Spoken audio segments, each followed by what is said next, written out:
ఆయన భూమి మీద తన కార్యం చేస్తాడు. వాక్యం దాటిపోయి దేవుడు ఏం చేయడు. వాక్యం దాటిపోయి దేవుడు ఈ భూమి మీద ఏ కార్యం చేయడు. సో అది చూసాం. అసలు చాలా ఎంతగానో వచ్చిన వాళ్ళు దీవించబడ్డారు. మళ్ళీ చెప్తున్నాను, ఆ వీడియోని చూసేవారు దీవించబడతారు. చాలామంది చూశారు, వాళ్ళందరూ చాలా బలపడ్డారు.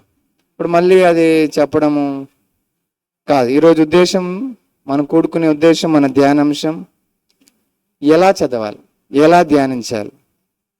ఎలా ధ్యానించాలి దానికి ఇంకో ప్రశ్న, ఎప్పుడు ధ్యానించాలి? ఎప్పుడు ధ్యానించాలి ఎవరని చెప్తారా? బైబిల్ ఎప్పుడు ధ్యానించాలి? బైబిల్ ఎప్పుడు ధ్యానించాలి? గురువారము, శనివారం, దివారాత్రం, అంటే ఎల్లప్పుడు, అంటే ఇంకా చెప్పాలంటే రోజు. సో రోజు ధ్యానించాలి. అయితే చాలామంది బైబిల్ చదువుతారు అర్థం కాదంటారు. చదువుకుండా పుస్తకాలు ముగించేస్తారు.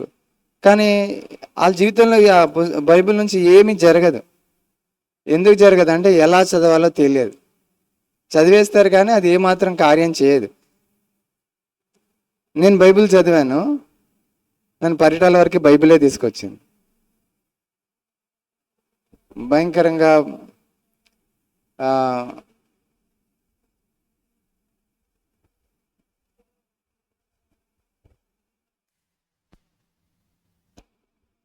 కానీ బైబిల్ ధ్యానించినప్పుడు అవన్నీ పోయినాయి. ఓడమే కాదు, దేవుని ఒక ఉద్దేశం నా జీవితంలో స్పష్టమైంది. ఇక్కడి వరకు నా జీవితం తీసుకురావబడింది. మన జీవితంలో దేవుని యొక్క ప్రణాళిక నెరవేరాలంటే బైబిల్ మన జీవితంలోకి రావాలి, వాక్యం మన జీవితంలోకి రావాలి. అది అప్పుడప్పుడు చదివితే సరిపోదు, రోజు చదవాలి, రోజు ధ్యానించాలి. కానీ చాలామంది చదువుతారు కానీ ఏం ఉపయోగం ఉండకుండా ఉంటుంది. ఎందుకంటే వాళ్ళు ఎలా చదవాలో తెలియదు. అందుకే దాన్ని ఏమంటామంటే, దాన్ని వ్యక్తిగత సమయము దేవునితో అంటారు. ఇంకా చెప్పాలంటే ప్రతిరోజు దేవునితో సమయం అంటారు. ఇంకా చెప్పాలంటే ఏకాంత సమయం అంటారు. ఈరోజు దాని ప్రణాళిక అదంతా కూడా నేను చెప్తాను. యవనస్తులను రమ్మని అందుకే చెప్పాను. ఈ రోజు నుంచి అది మీరు ప్రాక్టీస్ చేయాలి. యవనస్తులందరూ అది ప్రాక్టీస్ చేయాలి. మొదటిది, అసలు మొదటి పాయింట్ రాసుకోండి. దేవునితో వ్యక్తిగత సమయం గురించి దావీదు ఏమన్నాడు? దేవునితో వ్యక్తిగత సమయం గురించి దావీదు ఏమన్నాడు? కీర్తనలు 119, 147 చదవండి ఎవరైనా.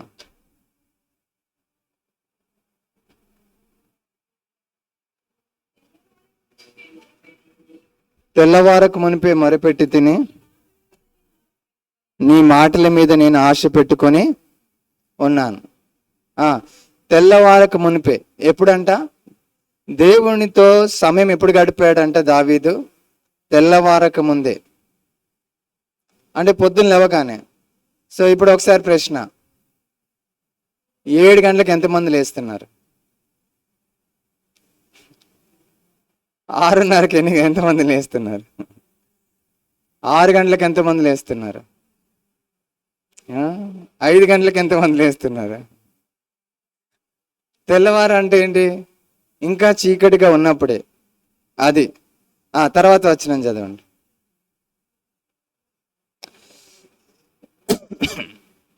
119, 147.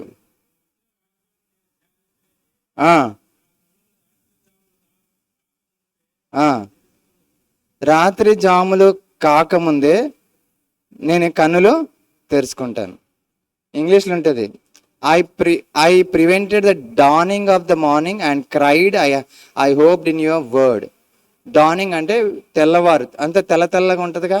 ఆ తెల్లగా రాకముందే నేను దేవుని సన్నిధిలో గడిపాను అంటాడు. 148 ఏమంటాడు? My eyes prevent the night watches that I might meditate in your word. రాత్రి మేలుకోవడం ఉంటుంది. రాత్రులు కూడా మేలుకొని చేసే సమయాన్ని కూడా నేను వాక్యం కొరకు ఇచ్చేసాను. రాత్రి జాములు కాకమునిపే అంటే రాత్రి ఏం చేస్తారంటే వాచ్మెన్ ఉంటాడు, ఆయన తన జాము వరకు పనిచేస్తాడు. తన జాము అయిన తర్వాత ఇంకొక వ్యక్తి వస్తాడు. ప్రతి 3 గంటలు ఒక జాము. అట్లా రాత్రి 3 జాములు. ఆ జాములు అవ్వకముందే నేను ఏం చేస్తున్నాను? దేవుని వాక్యాన్ని ధ్యానిస్తాను. అంటే తెల్లవారక ముందు రాత్రి జాములు నిరంతరము వాక్యాన్ని ధ్యానం. డే టైంలో దావీదుకి టైం దొరకదు, ఎందుకంటే ఆయన రాజు, ఆయనకు అవకాశం ఉండదు. సో తాను ఒంటరిగా ఉన్నప్పుడు, ఎవరితో ఆయనకు సమయం లేనప్పుడు తాను దేవునితో సమయం గడిపాడు. రాత్రులు గడిపాడు, తెల్లవారక ముందే గడిపాడు. రాత్రులు గడిపాడు, తెల్లవారక ముందే గడిపాడు. అంటే ఇప్పుడు నాకు చెప్పాలి, దివ్య చెప్పు, ఎన్ని సమయాల్లో అతను ఆ దేవుని వాక్యాన్ని దేవుని సన్నిధిలో గడుపుతున్నాడు? రాత్రులు గడిపాడు, తెల్లవారక ముందే గడిపాడు. ఇప్పుడు చెప్పు ఎన్నిసార్లు ఈ వాక్యం ప్రకారం చెప్పాలి? ఎన్నిసార్లు? 2 సార్లు. Very good. ఈ వాక్యంలో ఉన్నది 2 సార్లు కదా. రాత్రులు గడిపాడు, ఉదయము గడిపాడు. అమ్మాయి కుర్చీలు ఎందుకు? ఇక్కడ ఉన్నాయి, ముందు రండి, ముందుకు రండి. ప్రసన్న గారు ముందుకు రండి. ఇప్పుడు రాత్రులు గడిపాడు, పగలు గడిపాడు. పగలు ఇది ఇంకా తెల్లవారక ముందే. రాత్రులు గడిపాడు, రాత్రుల జాములు అవ్వకముందే గడిపాడు. ఓకే, 2 సమయాలు. కానీ కీర్తనలు ఒక వచనం చదవండి. కీర్తనలు 1:1 వచనం. కీర్తనలు 1:1 చదవండి.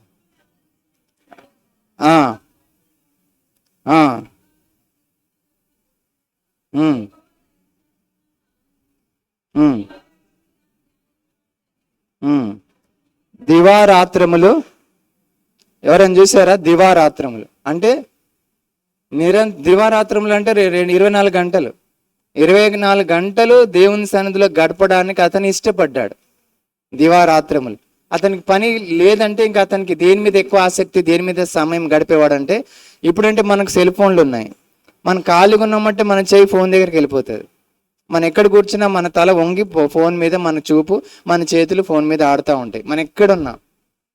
దివారాత్రములు ఫోన్తో గడిపేవారు మెడ నొప్పులతో బాధపడతారు. అది ప్రస్తుత కాలం. కానీ దివారాత్రములు దావీదుకు దొరికితే ఏం చేశాడంట? వాక్యం ధ్యానించాడంట. దావీదుకు దొరికితే ఏం చేస్తాడంట? దేవుని సన్నిధిలో సమయం గడిపాడంట, దేవునిలో ఆనందించాడంట. సో నేను ఇప్పుడు మీకు శవనస్తులకి ఒక 15 నిమిషాల గురించి మాట్లాడదాం అనుకున్నా. ఒక 15 నిమిషాలు రోజు దేవునితో ఎట్లా గడపాలో చూపిద్దాం అనుకున్నా. కానీ దావీదు ఎంత ఆసక్తిగా ఉన్నాడు? దినమంతా. మహిమరాజుకి టైం దొరికితే, ఆ రోజు పని లేదంటే ఏం చేస్తాడు తెలుసా? చేపలకి వెళ్ళిపోతాడు. మహిమరాజుకి టైం దొరికితే చేపలకి వెళ్ళిపోతాడు. దేవుడు అంటాడు, నేను మనుషులను బట్టి జాలరుగా చేద్దాం అనుకుంటే నువ్వేమో చేపలు బట్టి వ్యక్తిగా పోతున్నావు అని దేవుడు అంటున్నాడు. హల్లెలూయా. అర్థమవుతుందా? టైం అంటే కొంతమందికి కొన్నిట్లో ఆనందం ఉంటుంది, కానీ దావీదుకి దేవునితో సమయం గడపడం అనేది విషయం ఆనందం. సో టైటిల్ పెట్టుకోండి. ఏం పెట్టుకుంటారంటే దేవునితో ప్రతిరోజు సమయం గడుపుట. అది పెట్టుకోండి టైటిల్. దేవునితో ప్రతిరోజు సమయం గడుపుట. ప్రతిరోజు, అందరూ అనండి, ప్రతిరోజు. దావీదు దివారాత్రములు అంట, దావీదు రాత్రంతా అంట. దావీదు పగలు అవ్వకముందే. మనం అయితే రాత్రి కొంచెం ఎక్స్ట్రా పడుకున్నాం అనుకో, నైట్ అంతా నిద్రపోయిన, పొద్దున్న నేను లేగలేను అని మనం అందరం అనుకుంటాం. ఒకరోజు నాకు 2 గంటల వరకు నేను మేలుకున్నాను, నాకు పొద్దున్న లెగడం కుదరలేదు. నేను పెట్టిన జూము పొద్దున పూట 5 నుంచి 6 గంటలకు జూమ్ ఏమో, అది వేరే ఐడి. ఆ ఐడిలో నేను జాయిన్ అయ్యి మిమ్మల్ని అడ్మిట్ చేస్తే కానీ మీరు జాయిన్ అవ్వడానికి లేదు. అయితే నిన్న రాత్రి అది తీసేసాను. మీరు జాయిన్ అయిపోవచ్చు. రేపు ఉదయం 5 గంటల నుంచి 6 గంటల వరకు జాయిన్ అయ్యి ఎవరు మొదట జాయిన్ అవుతారో వాళ్ళు ప్రార్థన నడిపించాలి. నేను వచ్చే లోపు, నేను టైంకి వస్తాను కానీ నేను వచ్చే లోపు. సో అట్లా పొద్దున పూట అందరికంటే ముందే, ఎవరు లెక్కక ముందే లేచి ధ్యానించేవాడు అంటే దేవుని సన్నిధిలో దావీదు. ఈ అలవాటు ఎవరికి ఉంది? ప్రభుకు ఉంది. ఇంకా చీకటిగా ఉండగానే ఆయన అరణ్యంలోకి వెళ్ళాను, ఆయన కొండ దగ్గరికి వెళ్ళాను అని రాస్తుంటది. సో యవనస్తులు వినండి, పొద్దున్న లేవగానే ఎక్కడికి వెళ్ళిపోతుంది? అక్క స్నానానికి వెళ్ళిపోతుంది. తర్వాత మమ్మీ దగ్గరికి జడేయమంటుంది. తర్వాత బ్యాగ్ సర్దుకుంటుంది. అమ్మ అన్నం వండేవంటే బాక్స్ పెట్టుకుంటుంది. మన స్కూల్ బస్కి వెళ్ళిపోతుంది. అంతే అక్క చేసే పని. కానీ బైబిల్లో దావీదు అట్లా చేయలేదు. ఫస్ట్ పొద్దున్న లేవగానే ఆయన దేవునితో టైం గడిపాడు. మరి ఇవన్నీ టైంకి వెళ్ళాలి కదా, బస్సు వెళ్ళిపోతుంది. కాబట్టి ఆయన ఇంకా ముందుగా లేచాడు. మనకు ఇప్పుడు భాగ్య గారు ఉన్నారు. ఆమె పొద్దున్న లేవగానే పిల్లలకు వండాలి, అలాగే పని వరకు వండాలి.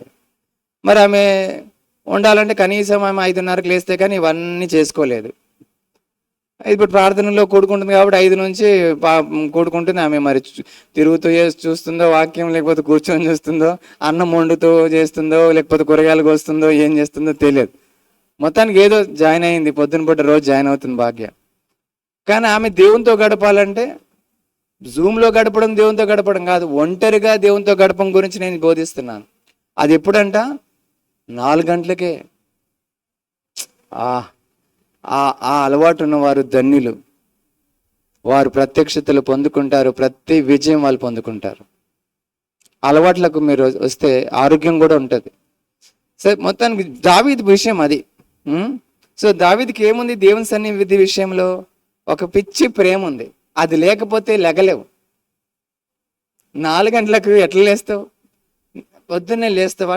టైం చూసుకుంటూ 4 అవుతుంది. 5 గంటలకు కదా అని బాగా అలసిపోయిన పడుకో అని చెప్పి నీ మీద నీకు ప్రేమ వచ్చి నువ్వు పడుకుంటావు కదా. కానీ దావీదు అలా చూడలేదు. దావీదు తన ప్రాణాన్ని ప్రేమించలేదు. దావీదు దేవుణ్ణే ప్రాణం కంటే ఎక్కువగా ప్రేమించాడు. అందుకే దావీదుకి దేవునితో గడపడం ఒక బోర్ టైం కాదు. ఏం టైం కాదు? కొంతమంది 5 గంటల నుంచి 6 గంటలకు లేస్తారు. నాకు మొన్న బాగా నిద్ర వచ్చింది, నేను ప్రార్థన చేస్తున్నాను కానీ నిద్రలోనే ప్రార్థన చేస్తున్నా. ఆ రోజు ఇద్దరే ఉన్నారు. నేను ఏం ప్రార్థన చేస్తే నాకు తెలియట్లేదు. భాషలు మాట్లాడుతున్నప్పుడు ప్రార్థనలో ఉన్నా నేను. ఆ రోజు ఇద్దరే జాయిన్ అయినారు. నేను ఏం చేస్తున్నా వాళ్ళకి అర్థమైపోయింది, అయ్యగారు నిద్రలో ఉన్నారని. ఆ రోజు ఇద్దరే ఉన్నారు. మిగతా వాళ్ళందరూ జాయిన్ అయ్యి వెళ్ళిపోయారు, ఎందుకంటే అయ్యగారు లెగలేదేమో అని చెప్పేసి. కానీ ఆ రోజు జస్ట్ మొన్న సాటర్డే నేను బాగా అసలు నిద్రపోతున్నా, నేను ప్రార్థన చేస్తున్నా, భాషల్లో ప్రార్థన చేస్తున్నా. అది. కానీ దావీదు కొంతమందికి బోర్ కొడుతుంది అట్లా టైం గడపాలి దేవుని సన్నిధిలో. కానీ దావీదు అట్లా కాదు. దావీదుకి బోర్ కొట్టదు. అట్లా చెప్తారు మీరు చూడండి, కీర్తన 42, 1-2 రాసుకుంటూ వినాలి. దావీదుకి తన దేవుని సన్నిధిలో సమయం చాలా ప్రాముఖ్యమైనది. 42, 1-2. దుప్పి నీటి వాగుల కొరకు ఆశపడుతున్నట్లు నీ కొరకు నా ప్రాణం ఆశపడుచున్నది. నా ప్రాణం దేవుని కొరకు తృష్ణ కొనుచున్నది. జీవం గల దేవుని కొరకు తృష్ణ కొనుచున్నది. దేవుని సన్నిధికి నేను ఎప్పుడు వచ్చేదనా? ఆయన సన్నిధిని నేను ఎప్పుడు కనబడేదనా? నేను చూశాను ఇలాంటివి ఆసక్తి కలిగిన వ్యక్తులను. నేను ఆ దినాల్లో 40 రోజులు నేను ఇలాంటి వ్యక్తులతో తిరిగాను. నిరంతరం ప్రార్థన, రాత్రంతా కూడా ప్రార్థన. ఎప్పుడు పడుకుంటారో తెలియదు. మళ్ళీ 4 గంటలకు ప్రార్థన. నేను అక్కడ 40 రోజులు ఉన్నాను. వాళ్ళ ఆసక్తి నాకు కూడా అంటింది. అది నేను కొనసాగించినందుకు పరిటాల దర్శనం చూశాను. 2027లో ఆ ప్రార్థనలో 40 రోజులు ఉన్నప్పుడు నాకు దేవుడు ఆ దర్శనం చూపించాడు పరిటాల గురించి. నేను అంటాను, దేవునితో ఒంటరిగా సమయం గడపడం అనే విషయంలో నువ్వు తృష్ణ కలిగి ఉంటే, ఆశ కలిగి ఉంటే, నీ నిద్ర కంటే కూడా అది ఆయన సన్నిధిలో గడపడం అంటే నీకు ఇష్టం. నీ శరీర బలహీనత కంటే కూడా, నీ తలనొప్పి కంటే కూడా, నీ శరీరం అనారోగ్యం కంటే కూడా ఆయనతో గడపడం అంటే నీకు చాలా ఇష్టం. ఆ సమయం నీకు ఇష్టం. దుప్పి నీటి వాగుల కొరకు ఆశపడు. దుప్పి ఎట్లుంటుంది తెలుసా? దుప్పి బాగా దాహంతో ఉంటుంది. దుప్పి ఎడారి అరణ్యంలో పరిగెత్తుతుంది. అది దూరంగా సెలయేర్లు కనబడతాయి దానికి. అది ఎంత ఫాస్ట్గా పరిగెడుతుంది అంటే ఆ సెలయేర్ల కొరకు పరిగెత్తి అక్కడ పోగానే అలా మునిగిపోతుంది, ముక్కు మాత్రం బయట పెట్టుకొని. ఎందుకంటే 2 నీటి కోసం పరిగెత్తుతుంది, 3 తను వెంబడిస్తున్న తోడేళ్ల నుంచి కాపాడబడ్డానికి పరిగెత్తుతుంది. దుప్పి ఆ నీటి కొరకు అలా పరిగెత్తుతుంది. ఆ నీటి దొరికిన తర్వాత అది ఎంత స్పీడ్గా పరిగెత్తుతుంది అంటే దాన్ని ఎవ్వడు పట్టుకోలేడు. అంతగా ఆశపడుతుంది నీటి కొరకు, వాక్యం కొరకు. దుప్పిలాగా ఆశపడాలని నా ప్రాణం యెహోవా కొరకు ఆశపడుతుందని దావీదు ఇక్కడ ఆసాపు చెప్తున్నాడు, కోరాహు చెప్తున్నాడు. దేవుని మహిమ. సో దావీదు ఎప్పుడు ఇలాంటి మనస్తత్వం కలిగిన వ్యక్తి. దేవుని సన్నిధి గురించి, దేవునితో సమయం గడపడం గురించి, దేవునితో సంభాషించడానికి అతడు ఆకలి కలిగిన వాడు, తృష్ణ కలిగిన వాడుగా ఉన్నాడు. యేసు ప్రభు కూడా తండ్రితో గడపడానికి ఆయనకు ఎంతగానో ఇష్టం. తెల్లవారుజామున వెళ్ళిపోయేవాడు. సూర్యుడు ఇంకా ప్రజలు లేకముందు వెళ్ళిపోయేవాడు. ఒకరోజు రాత్రంతా కూడా ఉండేవాడు. ఎందుకంటే ఆయన దేవుడితో గడుపుతున్నాడు, తన తండ్రితో గడుపుతున్నాడు. తండ్రి కుమార పరిశుద్ధాత్మ దేవుడు అయిన ప్రభు శరీరంలో ఈ భూమి మీద జీవించినప్పుడు తన తండ్రితో అస్సలు గడపకుండా ఆయన ఉండేవాడు కాదు. తన తండ్రి అంటే ఆయనకు ఎంతగానో ఇష్టం. ఈరోజు ప్రభు మనలోను పరిశుద్ధాత్మను ఎందుకు పెట్టాడంటే, పరిశుద్ధాత్మ దేవుడు మనలోకి ఎందుకు వచ్చాడు? రోమపత్రిక 5వ అధ్యాయం 6వ వచనం చూడండి. ఒకరు చదవాలి, వేరే వాళ్ళు యవనస్తులు చదవాలి. రోమపత్రిక 5వ అధ్యాయం 6వ వచనం.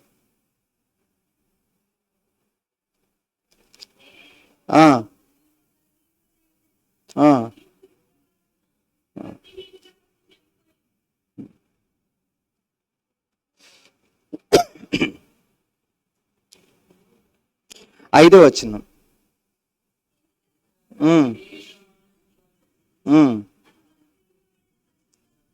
మనకు అనుగ్రహింపబడిన పరిశుద్ధాత్మ ద్వారా దేవుని ప్రేమ మన హృదయంలో కుమ్మరింపబడి ఉన్నది. మన హృదయంలో దేవుని ప్రేమ ఉన్నది. ఆ ప్రేమ దేవుని ప్రేమించేటట్టు చేస్తుంది. నువ్వు దేవుని ప్రేమిస్తున్నావా? నువ్వు ఎవరిని ప్రేమిస్తావు తెలుసా? ఆయన లవ్ లెటర్ని ప్రేమిస్తావు. రోజు నీతో మాట్లాడాలనుకున్న విషయము, నీ జీవితకాలం అంతటికి కావలసిన విషయములన్నీ ఆయన ఈ గ్రంథంలో నీ కొరకు రాసి పెట్టాడు. ప్రతిరోజు నీతో మాట్లాడాలని, ఏ దినముకో ఆ దినము మాట నీతో ముచ్చటించాలని దేవుడి గ్రంథంలో రాసి పెట్టాడు. నువ్వు రోజు దానిని ప్రేమించి ఆయన నుంచి వినాలని ఆశ లేకపోతే ఆ ప్రేమ నీకుంటే ఈ బైబిల్ నువ్వు పట్టుకుంటావు, ఈ బైబిల్ నువ్వు విడిచిపెట్టావు. కొంతమంది యవనస్తులు వాళ్ళు ఫోన్ విడిచిపెట్టారు. అన్నం తినేటప్పుడు ఫోనే, కొన్నిసార్లు బాత్రూమ్ దగ్గరకు పోయినా కూడా ఫోనే, ప్రతి సమయంలో ఫోనే. కానీ దేన్ని ప్రేమిస్తే, నీలో పరిశుద్ధాత్మ దేవుడు పెట్టిన ఆ ప్రేమను బట్టి నువ్వు ఏం చేయగలవు? దేవుని వాక్యాన్ని, దేవుని మాటను ప్రేమించగలవు. నువ్వు ప్రేమించట్లేదు అంటే అర్థం ఏంటంటే, నువ్వు దేవుని బిడ్డవైండి కూడా నువ్వు ప్రేమించట్లేదు అంటే అర్థం ఏంటంటే, నీలో ఉన్న పరిశుద్ధాత్మతో నువ్వు నడిపించబడట్లేదు. నువ్వు శరీరానుసరమైన మనసుతో ఉన్నావు, ఆత్మానుసరమైన మనిషిగా నువ్వు లేవు. అక్కడికి ఎందుకు వెళ్ళింది అది? పర్లేదు, ఆగిపోయిందా? నీ వాక్యమే నన్ను బ్రతికించెను, బాధలలోనే మదినిచెను. నీ వాక్యమే నన్ను బ్రతికించెను, బాధలలోనే మదినిచెను. కృపా సత్య దయా సత్య సంపూర్ణుడా, వాక్యమై ఉన్న యేసు వందనమయ్యా. కృపా సత్య దయా సత్య సంపూర్ణుడా, వాక్యమై ఉన్న యేసు వందనమయ్యా. నీ వాక్యమే నన్ను బ్రతికించెను, బాధలలోనే మదినిచెను. నీ వాక్యమే నన్ను బాధలలోనే మదినిచెను.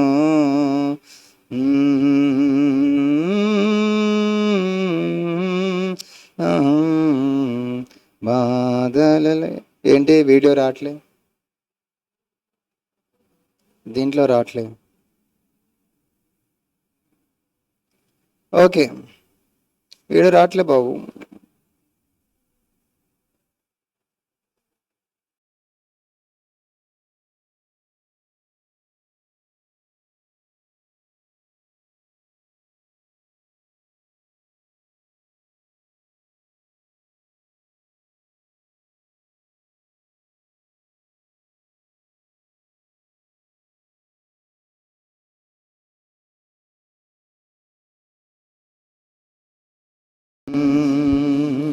నా ప్రాణమా నిన్నే స్తుతింతున్.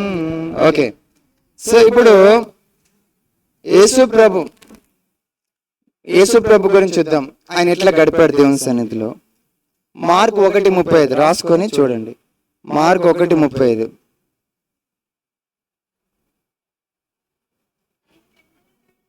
ఆయన పెందల కడని లేచి ఇంకా చాలా చీకటిగా ఉండగానే ఆ ఆ అరణ్య ప్రదేశానికి వెళ్ళి అక్కడ ప్రార్థన చేయుచుండెను. వింటున్నారా? విన్నారా? అరణ్యంలో అంటే ఎవరు లేని చోట పెందల కడని లేచి ఆయన ప్రార్థన చేయొచ్చు ఉండేను. ఇంకొక దగ్గర యేసుప్రభు ఏం చేశాడు? లూకా 5:16 రాసుకొని చదవండి. లూకా 5:16. లూకా 5:16. ఆయన ప్రార్థన చేయుటకు అరణ్యంలో వెలుచు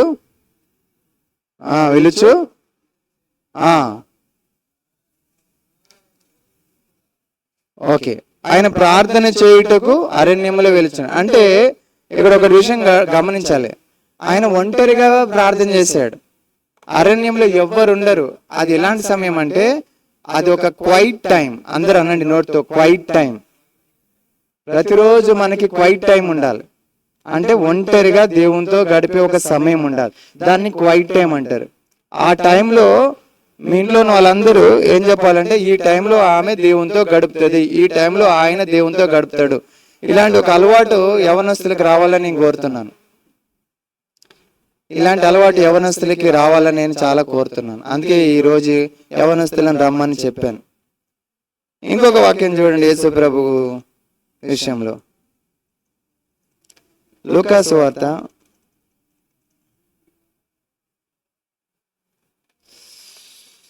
లూకా సువార్త అయిపోయింది. మత్తయి సువార్త 14:23.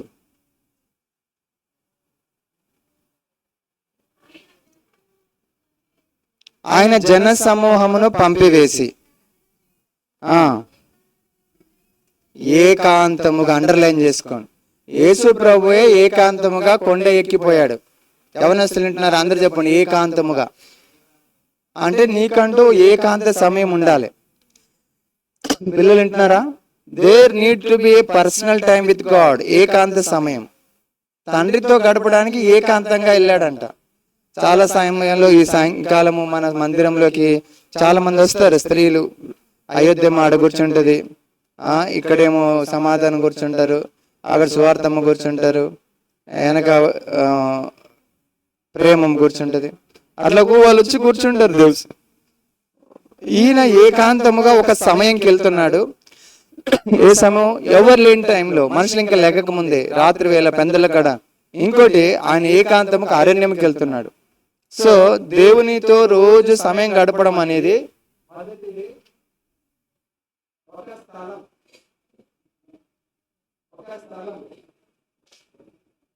రెండోది ఒక సమయం. ఈ సమయం ఎలా ఉండాలంటే, ఎవరిని నిన్ను డిస్టర్బ్ చేయని, నీవు ఎవరిని డిస్టర్బ్ చేయని టైం ఉండాలి.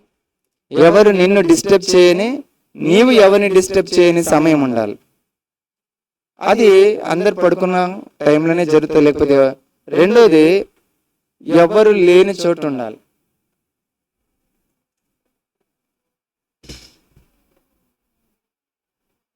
ఎవరు లేని చోటు ఉండాలి. గుర్తుపెట్టుకోండి. నేను ఇప్పుడు చెప్పేది పిల్లలు చెయ్యాలని చెప్తున్నాను. ఇది ప్రసంగం కాదు. అందుకే బుక్లలో రాసుకోమని చెప్తున్నాను. నేను ఇప్పుడు చెప్పేది మీరు చెయ్యాలని, రేపటి నుండి స్టార్ట్ చేయాలి. అందుకే తల్లిదండ్రులు మీ పిల్లల్ని తీసుకురమ్మను. ఎందుకంటే వాళ్ళు చేయకపోతే నేను అడుగుతాను. అర్థమైందా? మీ పిల్లలు దేవునితో ఒంటరిగా సమయం గడపడం మీరు నేర్పించాలి. మీ పిల్లల్ని కొంతమంది అయితే రాలేదు, వచ్చిన వాళ్ళు పిల్లల్ని తీసుకురాలేదు. జాష గారు తీసుకురాలేదు, తేజుని తీసుకురాలేదు. అయితే అక్కడ అడ్డం ఉందన్న పిల్లలు ఎందుకన్నా అని ఆలోచించుంటారు, నాకు తెలుసు. గుర్తుపెట్టుకోండి, కొంతమంది అయితే రాలేదు. దేవుడు వారిని బహుగా దీవించును గాక. ఎందుకు వాళ్ళని తిట్టడం? ఓకే.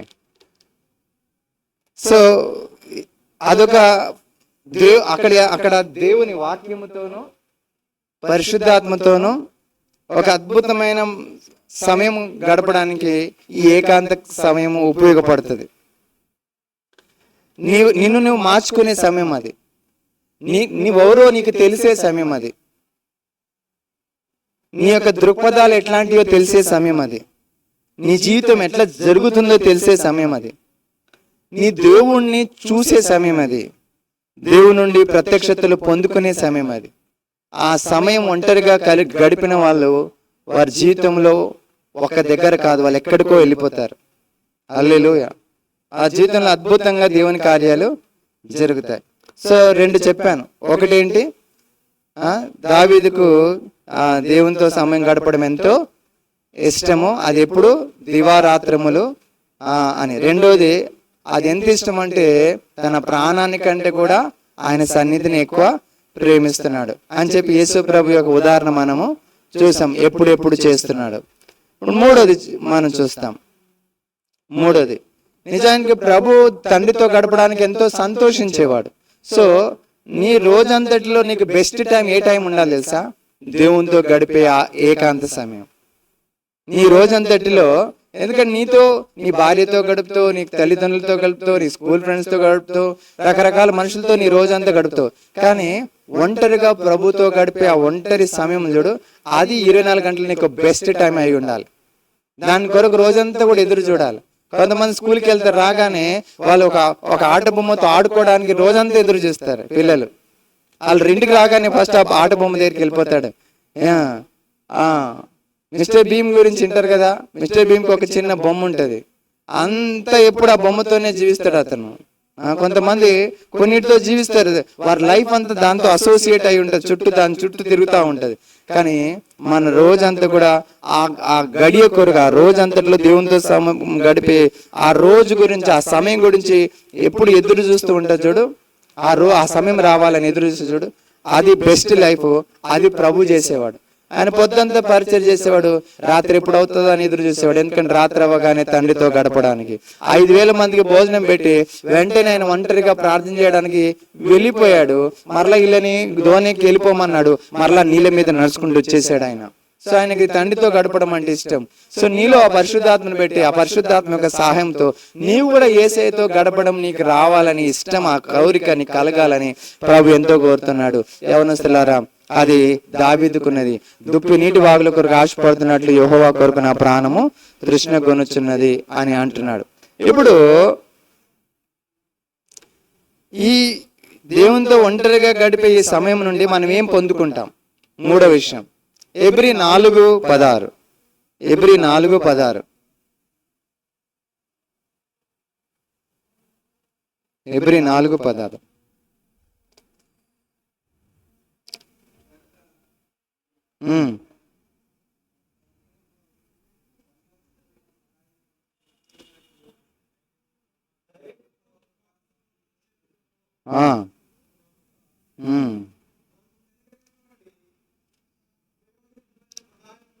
కనికరం పొందుకుంటాం. దేవుని సన్నిధిలో ఏం పొందుకుంటాం? కనికరం. మన జీవితంలో మన మీద జాలి పడాల్సింది ఎవరు తెలుసా? ఎవరైనా జాలి పడితే అయ్యో పాపం అనిపిస్తుంది. నీకు రేపు ఎగ్జామ్ ఉంది, మీ అమ్మ జాలి పడుతుంది కానీ నీకు ఎగ్జామ్ విషయంలో సాయం చేయలేదు. ఒక పరిస్థితి ఉంది, ఆ పరిస్థితిలో అయ్యో అని కిషోర్ గారు చాలాసార్లు తన బాధ చెప్పుకుంటాడు. నేను అయ్యో అని చెప్పేసి ప్రార్థన తప్ప నేనేం చేయగలను. అట్లా అందరికీ మన బాధలు వినడమే కానీ వాళ్ళు ఏం చేయలేరు. వాళ్ళు జాలి పడినా ఉపయోగం ఉండదు. కానీ నువ్వు దేవుని దగ్గరకు వచ్చి దేవుని యొక్క కనికరం పొందుకున్నావు అనుకో, పని అయిపోతుంది. ప్రతిరోజు మనం ఎవరికి ఏం పొందుకోవాలి? దేవుని సన్నిధిలో కనికరం పొందుకోవాలి. ఫస్ట్ పాయింట్ అది ఆ వాక్యంలో. ఇంకా చదవండి పిల్లలు, అందరి పిల్లలు చదవండి. గనుక మనము కనికరింపబడి సంయోచితమైన సహాయం కొరకు. రెండోది ఏంటి? సహాయం. సహాయం కొరకు ఏం పొందాలి? కృప. ఒకటి కనికరము, రెండోది కృప. ఒకటి కనికరము, రెండోది కృప.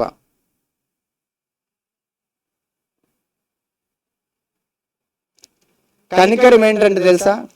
కనికరము మనం ఏదైనా తప్పులు చేసినప్పుడు ఆయన సన్నిధిలో ఒప్పుకుంటే ఆయన దగ్గర కనికరం పొందుకుంటాం, ఆయన ద్వారా క్షమింపబడతాం. ఆయన కనికరించి వారిని క్షమించాడు, కనికరించి వారిని స్వస్థపరిచాడు. ఓకే, మంచిగా వినండి. కనికరం ఏం చేస్తుంది తెలుసా? నువ్వు ఆయన దగ్గర ఒప్పుకునే పాపాల నుండి నిన్ను క్షమిస్తుంది. కనికరము నీకు క్షమాపణ ప్రభు దగ్గర పొందుకునేటట్టు చేస్తుంది. ఆయన సన్నిధిలో నువ్వు పాపాలు ఒప్పుకోవడానికి, పశ్చాత్తాపడడానికి అది నీకు సహాయం చేస్తుంది. ఆ కనికరము పశ్చాత్తాపడి వారు పొందుకుంటారు, ప్రభు క్షమాపణ పొందుకుంటారు. కానీ కృప ఎవరికి తెలుసా? కృప నీలో అంతరంగ పురుషుణ్ణి బాగు చేస్తుంది. అంటే నీకు అర్హత ఇస్తుంది, నిన్ను దేవునితో సమానునిగా చేస్తుంది. నీ అంతరంగ పురుషుడు కృప ఏం చేస్తుంది? ప్రభుతో పాటు పరలోకంలో కూర్చుండబెట్టేంత నీతి మొత్తం కృప ఇచ్చింది. కృప నిన్ను అంతరంగంలో దేవుని ఎదుట నిలబడగలసిన శక్తిని నీకు ఇస్తుంది. కృప లేకపోతే ఎందుకంటే మనకి ఎలాంటి అర్హత లేదు దేవుని ఎదుట నిలబడడానికి కానీ కూర్చోవడానికి కానీ. కనికరమైన ఆయన మన మీద కనికరపడి మన పాపాలు క్షమించడానికి కనికరం ఆయన దగ్గర పొందుకుంటాము. అయితే ఆయన ఎదుట నిలబడడానికి కృప పొందుకుంటాము. సో రెండు వస్తాయి. దేవునితో గడిపితే, నువ్వు రోజు దేవునితో గడిపితే నిన్ను క్షమించే కనికరం పొందుకుంటావు.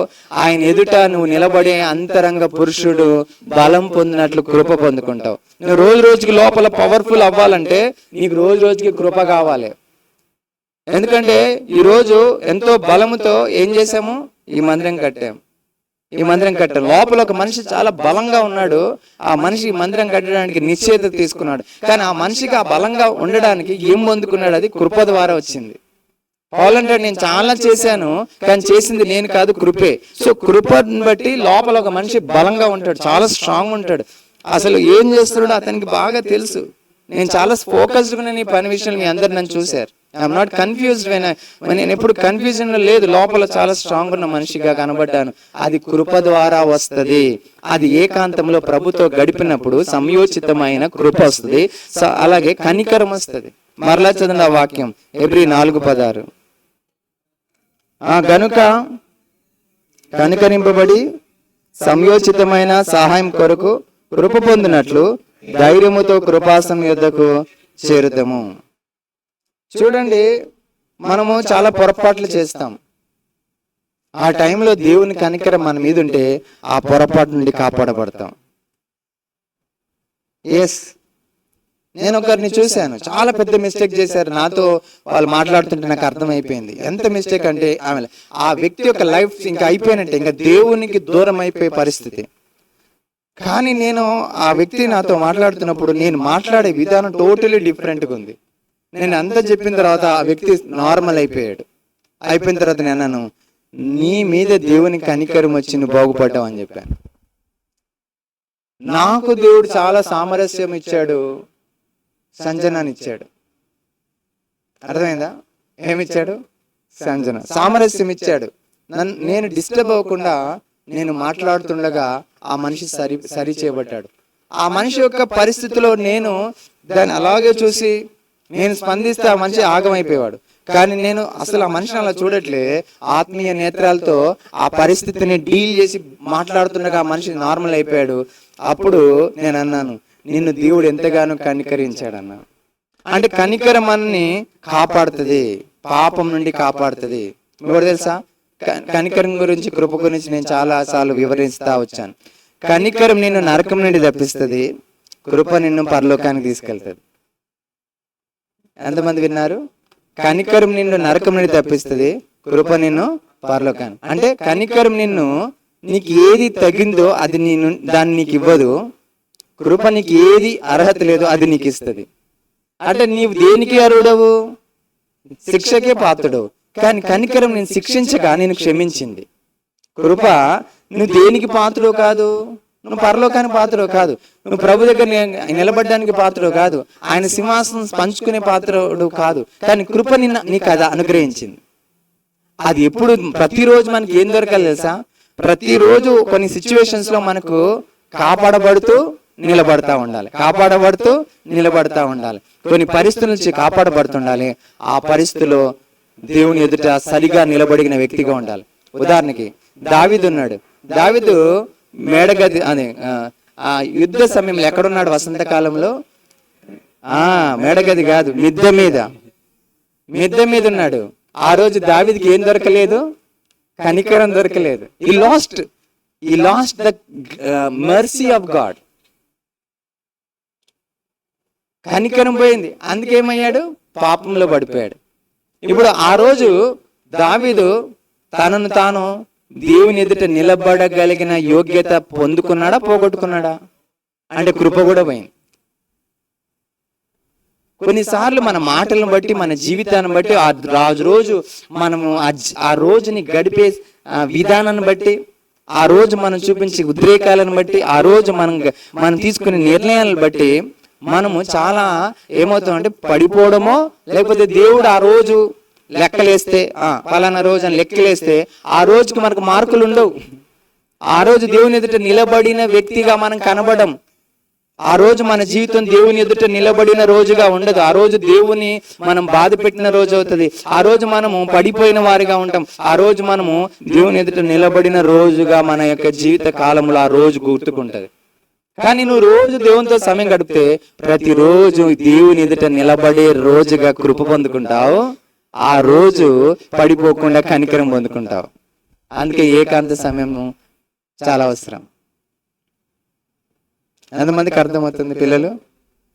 You will not fail on that day and you will stand right with God. కనికరము, కృప.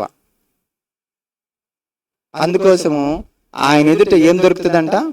కనికరము, కృప. చూడండి 2 కొరింథీ 4:16. 2 కొరింథీ 4:16.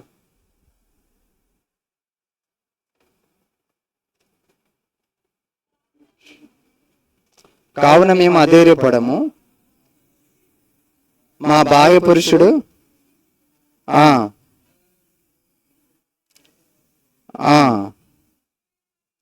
అంతరంగ పురుషుడు ఏమవ్వాలి? రోజు రోజుకి రోజు ప్రభు దగ్గర నిలబడగలిగిన స్థితి అంతరంగ పురుషునికి కృపిస్తుంది. ఎంతమందికి అర్థమవుతుందండి వాక్యం?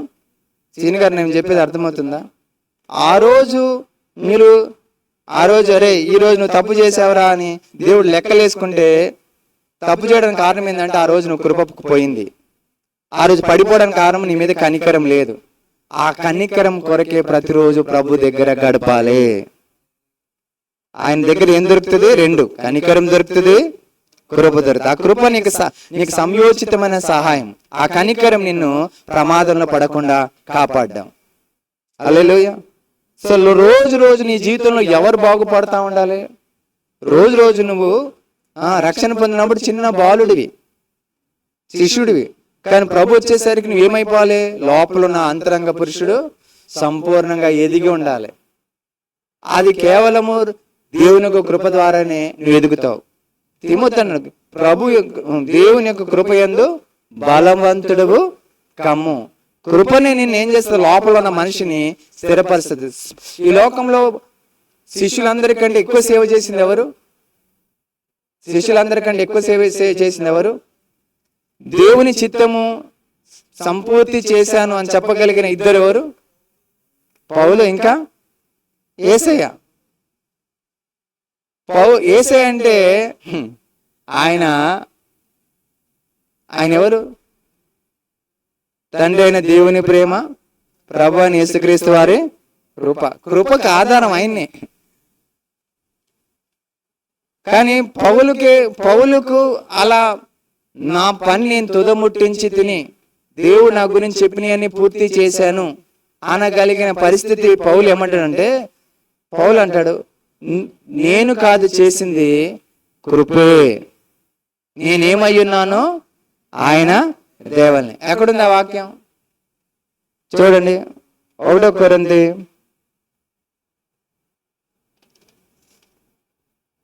10వ అధ్యాయం. అక్కడేనా?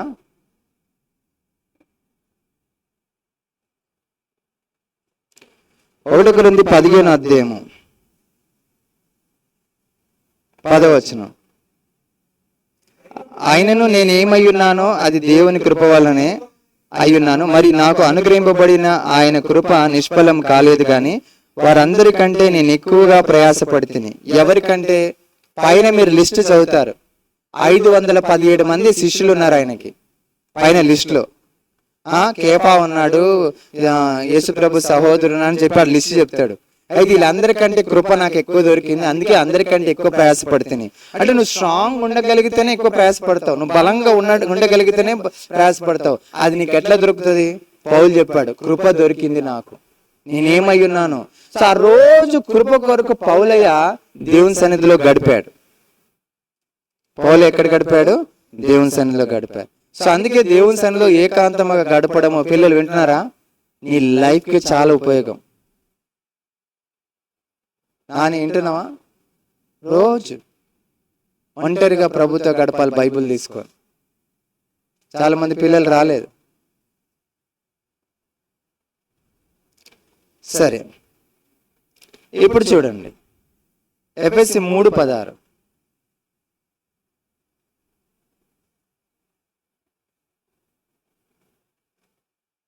ఎఫెసీ 3:16.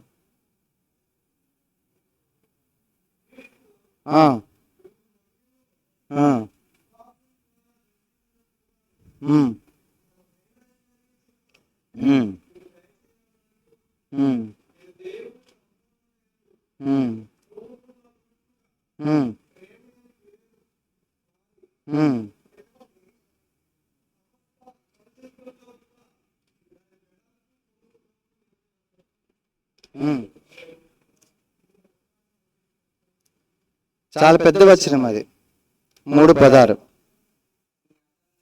అక్కడ రాసి ఉంటది, ఏమంటదంటే, మీరు అంతరంగ పురుషుని యందు శక్తి కలిగి ఆయన ఆత్మ వలన బలపరచబడినట్లుగాను, క్రీస్తు మీ హృదయములలో విశ్వాసం ద్వారా నివసించినట్లుగాను, తన మహిమైశ్వర్యము చొప్పున మీకు దయచేయవలనని మీరు దేవుని సంపూర్ణ పూర్ణులగునట్లుగాను ప్రేమందు వేరుపారి స్థిరపడి సమస్త పరిశుద్ధులతో కూడా దాని వెడల్పు, పొడుగు, లోతు, ఎత్తు ఎంతో గ్రహించుటకును జ్ఞానమునకు మించిన క్రీస్తు ప్రేమను తెలుసుకున్నటకును తన శక్తి గల వారు కావాలని ప్రార్థించుచున్నాను. పౌలు ఇక్కడ సంఘం గురించి ప్రార్థిస్తున్నాడు. ఈ ప్రార్థనలో అంతరంగ పురుషుని యందు శక్తి కలిగి ఉండాలంట. లోపల వ్యక్తి శక్తిగా ఉండాలి, బలంగా ఉండాలి. బయట మనిషి గట్టిగా లేకపోతే నీరసంతో పడిపోతాం. అలాగే ఆత్మీయంగా దేవుని కొరకు బ్రతకాలి, ఆయన మన పట్ల అనుకున్న కార్యాలన్నీ జరగాలంటే లోపల గట్టిగా ఉండాలి. లోపల గట్టిగా ఉండాలంటే కృపిస్తుంది. రోజు ఆ కృపను కొరకు కనిపెట్టాలి, ఆ కృప మీద ఆధారపడాలి. సో ప్రార్థనలో పౌలు చేస్తున్నాడు, అయ్యా ఆ సంఘంలో పురుషులు, స్త్రీలు అంతరంగ పురుషులలో శక్తి గలవారగి ఉండాలి. ఎందుకంటే శక్తి కలిగిన వ్యక్తి ప్రేమలో ఎదుగుతాడు. శక్తి కలిగిన వ్యక్తి ఆత్మలో అనేకమైన కార్యాలు చేస్తాడు. ఆ శక్తి ఎలా వస్తుంది అంటే కృప ద్వారా వస్తుంది. ఆ కృప ఎలా వస్తుంది అంటే ఒంటరిగా దేవునితో గడిపితే వస్తుంది. ఎంతమందికి అర్థమవుతుంది? ఇంకో వచనం చూడండి, ఇర్మియా 15:16. సో అంటే మనం ఒంటరిగా గడిపితే ఏమొస్తుందో చూస్తున్నాం. ఒంటరిగా గడిపితే కనికరం వస్తుంది, ఒంటరిగా గడిపితే కృప వస్తుంది, ఒంటరిగా గడిపితే 4:16లో ధైర్యం వస్తుంది.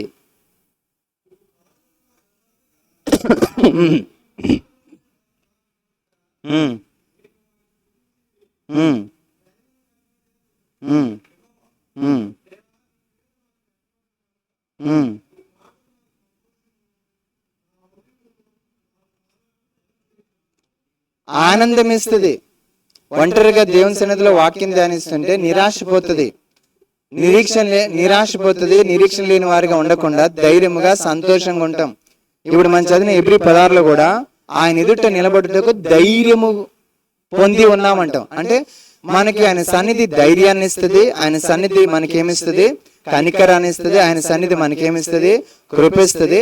ఆయన సన్నిధి మనకు సంయోచితమైన సహాయం ఇస్తుంది. ఆ రోజుకి నీకేం సహాయం కావాలో, ఆ రోజు నీకేం ఆలోచన కావాలో, ఆ రోజు నిన్ను ఎలా నడిపించాలో అదంతా ఆ రోజు దేవునితో గడిపిన దాని మీద ఆధారపడింది. ఆ రోజు నువ్వు ఎలా భద్రంగా ఉండాలో, ఆ రోజు నీకేం అవసరమో అది దేవునితో గడిపిన దాని మీద ఆధారపడింది. ఆ రోజు నీ అవసరత తీర్చబడొచ్చు, ఆ రోజు దేవుడు నీతో మాట్లాడొచ్చు, ఆ రోజు దేవుడు నేను బలపరచొచ్చు, ఆ రోజు నీకు కావాల్సిన ధైర్యం ఇవ్వచ్చు, ఆ రోజు నీకు కావాల్సిన ఉత్సాహం ఇవ్వచ్చు, ప్రోత్సాహం ఇవ్వచ్చు, నిరాశ తొలగించవచ్చు, నిన్ను ఆనందం ఇవ్వచ్చు. అది ఆ గడియలో గడిపిన సమయాన్ని బట్టి ఇవన్నీ పొందుకుంటాం. అందుకే ఇది చాలా ప్రాముఖ్యం. ఏంది? కనికరం, కృప, ధైర్యం, ఆలోచన, బలం, శక్తి, ఇవన్నీ కూడా ఒంటరిగా గడపడం ద్వారా వస్తుంది.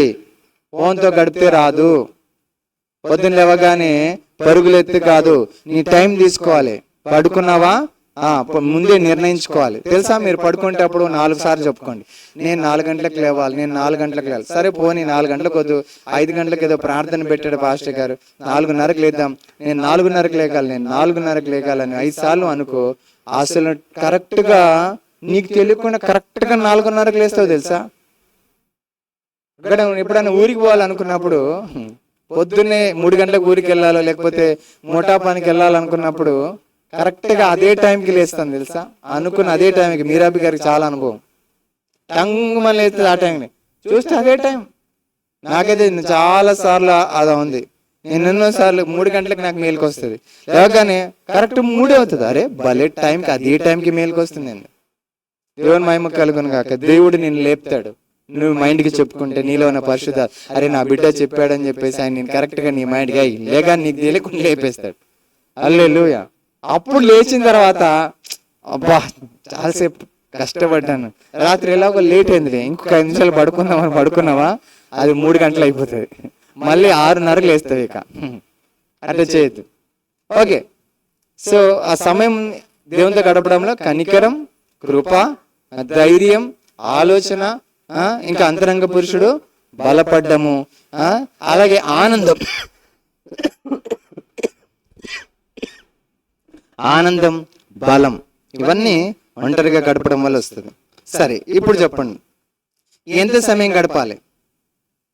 ఎంత సమయం గడపాలి? 15 నిమిషాలు కనీసం గడపాలి. ఎన్ని నిమిషాలు? 15 నిమిషాలు కనీసం గడపాలి. మార్కు 1:35లో యేసుప్రభు ఎక్కడున్నాడు చెప్పండి? మార్కు 1:35లో యేసుప్రభు ఎక్కడున్నాడు? ఆర్యంలో, అంటే ఎవరు లేని స్థలములో గడపాలి. మొదటిది కనీసం 15 నిమిషాలు గడపాలి. ఎక్కడ గడపాలి? ఎవరు లేని, అంటే నువ్వు ఇంకెవరిని డిస్టర్బ్ చేయని. నువ్వు ఒంటరిలో మీ ఇంట్లో ఉంటావు, పక్కన మీ అమ్మ పడుకొని ఉంటుంది, స్తోత్రం గట్టిగా అర్చనావు అనుకో, ఉలికి పడలేస్తారు వీళ్ళు. అట్లా కాదు, నువ్వు డిసైడ్ అయిపోవాలి. డాబా మీదకి వెళ్ళిపో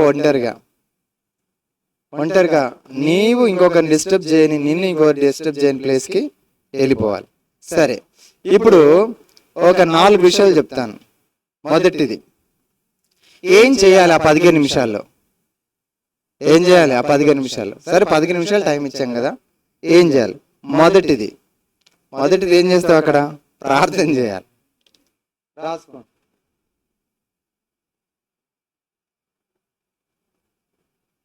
రాసుకున్న స్థలం, సమయము. మొదటిది ఏం చేయాలి? ప్రార్థన చేయాలి.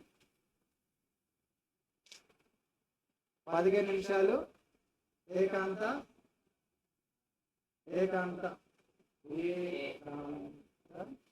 సమయం అండ్ స్థలం అండ్ రెగ్యులర్గా అదే టైం, రెగ్యులర్గా అదే ప్లేస్. ఇప్పుడు ప్రార్థన, మొదటిది ఏం చేయాలి? ప్రార్థన. 15 నిమిషాలు ప్రార్థన అంటే ఎంతసేపు చేయాలి?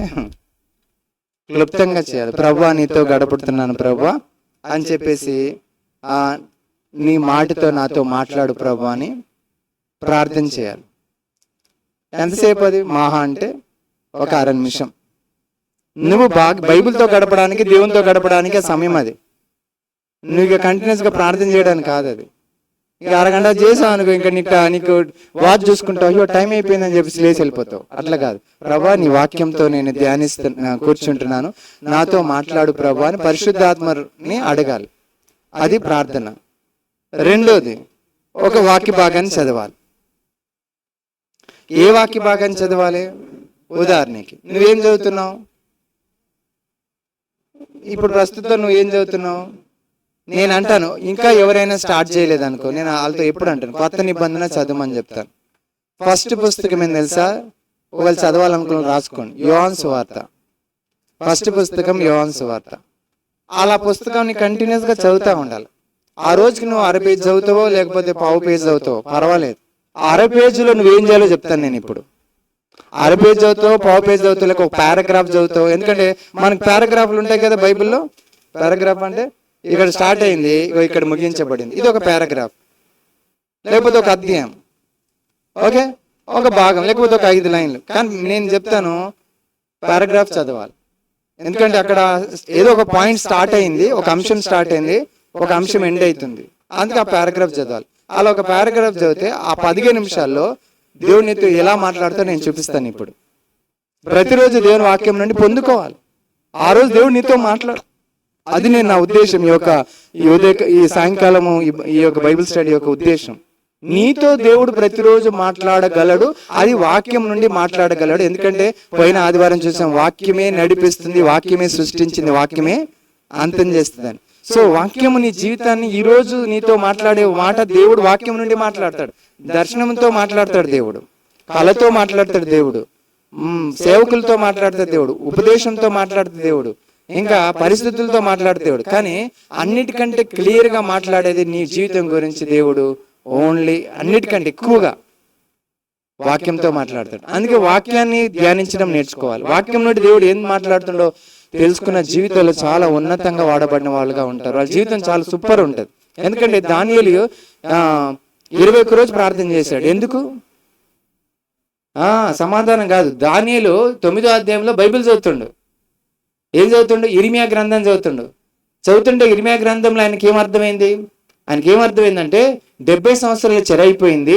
70 సంవత్సరాల తర్వాత మిమ్మల్ని మరలా మీ దేశానికి ప్రభు తీసుకొస్తాడని ఇర్మియా చెప్పిన ప్రవచనాన్ని అక్కడ చదివాడు. అరే 70 సంవత్సరాలు అయిపోయింది. ఇప్పుడు అతను ఏం చేశాడు? ఇక ప్రార్థించడానికి కూర్చున్నాడు. అంటే ఆ ప్రార్థన దాదాపు 9వ అధ్యాయం అంతా ప్రార్థనలు ఉంటారు. అయితే 9వ అధ్యాయం ప్రార్థనలు ఉన్నప్పుడు 9వ అధ్యాయం చివరిలో ఆయనకి దర్శనాలు వస్తాయి, భవిష్యత్తు గురించిన దర్శనాలు వస్తాయి. వచ్చినప్పుడు నాకేందో అర్థం అవ్వట్లేదు అని చెప్పేసి ఇంకా 21 రోజు ప్రార్థన చేస్తాడు. అప్పుడు దేవదూత వచ్చి నీ ప్రార్థన దేవుడు అంటే ఆ ప్రార్థన 10వ అధ్యాయం తర్వాత దానియేలుకి ఇంకా కొన్ని దర్శనాలు వస్తాయి. ఆ దర్శనాలు 400 సంవత్సరాల చరిత్ర దర్శనం వస్తుంది.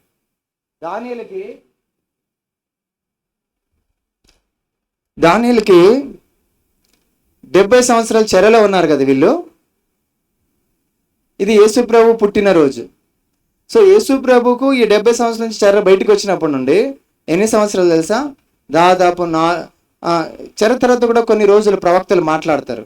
ఈ ప్రవక్తలు అనగా మలాకి తర్వాత 400 సంవత్సరాల వరకు దేవుడు మాట్లాడాడు. ఏ ప్రవక్తతో ఎవరితో మాట్లాడు. కానీ ఈ 400 సంవత్సరాల్లో ఏం జరగబోతుందో దానియేలుకి ఇక్కడ ప్రార్థన చేస్తున్నప్పుడు దర్శనాల ద్వారా చూపించేశాడు. ఇంకా చాలా చెప్తా ఉంటాడు, అన్ని రాసుకుంటాడు. అయితే అప్పుడు దానియేలు అంటాడు అంత్యకాలంలో ఏమవుతుందని అంత్యకాలం గురించి అడుగుతాడు. ఇక్కడ యేసుప్రభు పుడతాడు, తర్వాత సిలువ ఇవ్వబడతాడు, తర్వాత ప్రభు వెళ్ళిపోతాడు, తర్వాత వస్తాడు. ఇది కూడా దానియేలుకి వస్తుంది. దానియేలుకి 7 ఏళ్ల శ్రమల కాలంలో గురించి కూడా వస్తుంది. ఇంకా తర్వాత ఏందని దానియేలు అడిగితే 12వ అధ్యాయంలో దానియేలులో ఇక నీకు వినిపించింది చాలు అని అంటాడు కదా. ఇంకా వినిపించింది చాలు, నీకు ఎంత బయలుపరచాలో అంతే బయలుపరచాను అని అంటాడు. అంటే దానియేలు వాక్యం చదివి ప్రార్థన చేసినందుకు దానియేలుకి దాదాపు 2000 సంవత్సరాల భవిష్యత్ చరిత్రను దేవుడు చూపించేశాడు. వాక్యం ధ్యానిస్తే చరిత్ర నీకు చూపిస్తాడు దేవుడు.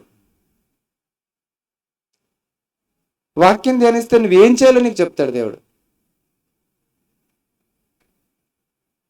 ఓకేనా? సో అందుకే రెండోది, రోజు వాక్యం నుండి దేవుడు నీతో ఏం మాట్లాడాడు. ఆ రోజు దానియేలుతో దేవుడు మాట్లాడిన అంశాన్ని తీసుకొని దానియేలు ప్రార్థన చేయడం మొదలుపెట్టాడు. దానియేలు తన ఆలోచనని దానికి తగ్గినట్లుగా తాను అప్పగించుకున్నాడు. 70 సంవత్సరాలు అయిపోయిందా అని అప్పుడు ప్రార్థన చేస్తే దేవుడు ప్రార్థన కాదు ఇవన్నీ చూపించేశాడు. దానియేలుకి అలెగ్జాండర్ ద గ్రేట్ గురించి చెప్పాడు. దానియేలుకి కోరెస్ రాజు గురించి చూపించాడు, అలెగ్జాండర్ ద గ్రేట్ రాజు గురించి చూపించాడు. తర్వాత ఇతడు చనిపోయిన తర్వాత నలుగురు ఇతని కమాండర్స్ 4 ప్రాంతాలను పరిపాలించడం చూపించాడు. తర్వాత రోమా ప్రభుత్వం రావడం చూపించాడు. తర్వాత ఈ 7 ఏళ్ల శ్రమల కాలం గురించి దేవుడు చూపించాడు. ప్రభు వెళ్ళిపోవడం చూపించాడు దానియేలుకి. ఎందుకు? అతడు దేవునితో వ్యక్తిగతంగా సమయం గడిపే అలవాటు వాక్యాన్ని చదివి చేసేవాడు. నీ లైఫ్ నీకు అర్థమైపోతుంది, ప్రపంచమే నీకు అర్థమవుతుంది. నేను రోజు వాక్యం చదివి ప్రార్థన చేసుకునే దినాల్లో హైదరాబాద్లో నాకు ఒక కళ వచ్చింది. ఆ రోజు నా కళలో ఏం తెలుసా? అప్పటి వరకు వాజ్పేయి ఉన్నాడు, వాజ్పేయి పరిపాలిస్తున్నాడు. ఒక్కసారిగా వాజ్పేయి ఓడిపోయాడు, మన్మోహన్ సింగ్ వచ్చాడు. ఓకే, అప్పుడు ఇతని వల్లే మనం ఓడిపోయినాను బీజేపీలు చాలా కోపంతో ఉన్నారు ఆ కల్లో. ఎవరు అతనని నాకు కల్లో చూపిస్తే వైఎస్ఆర్. అండ్ నీకు తెలుసా, రిజల్ట్ రాలేదు. ఇక్కడ లోకల్ ఏపీ ఎలక్షన్స్ కాలే. అప్పుడు చిరంజీవి ప్రజారాజ్యం పార్టీ పెట్టాడు, అందరూ అదే గెలుస్తారు అనుకున్నారు. కానీ వైఎస్ఆర్ వచ్చాడు. పార్టీ ఎలక్షన్స్ కాకముందే చూపించాడు దేవుడు. దేశం గురించి చూపిస్తాడు నీకు. నాకు ఒక అమ్మాయి తెలుసు, ప్రార్థన చేసుకుంటుంది, వాక్యం చదువుతుంది. అమ్మాయికి మోదీకి చూపించాడు, ఎంత పెద్ద శక్తిగా చూపించాడు తెలుసా అయ్యగారు అని అన్నది. ఆమె చూపించిన ఆ శక్తి తయారైకి వస్తుంది. నీకు దేవుడు చూపిస్తాడు పరిస్థితులని. అది రోజు నువ్వు దేవునితో గడిపే సమయం మీద ఆధారపడింది.